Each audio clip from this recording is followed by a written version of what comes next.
Okay, it's time for a quiz. Reaching under the table, a professor pulled out a wide-mouthed jar and set it on the table next to a plate covered with fist-sized rocks. How many of these rocks do you think we can get in the jar? She asked the audience. After the students made their guesses, the professor said, Okay, let's find out. She put one rock in the jar, then another, until no more rocks would fit. Then she asked, Is the jar full? Everybody could see that not one more rock would fit, so they said, Yes. Not so fast, she cautioned.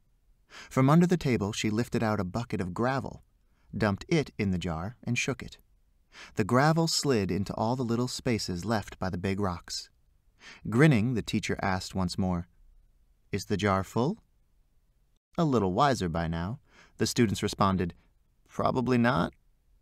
Good, the teacher said. Then she reached under the table to bring up a bucket of sand. She started dumping the sand in the jar. While the students watched, the sand filled in the little spaces left by the rocks and gravel. Once more she looked at the class and said, Now is the jar full? No, everyone shouted back. Good, said the teacher, who then grabbed a pitcher of water and poured it into the jar until the water had reached the top. Ladies and gentlemen, the jar is now full. Can anybody tell me the lesson one can learn from this? An eager participant spoke up. Well, there are gaps in your schedule, and if you really work at it, you can always fit more into your life. No, the teacher said. On the contrary, the point is this.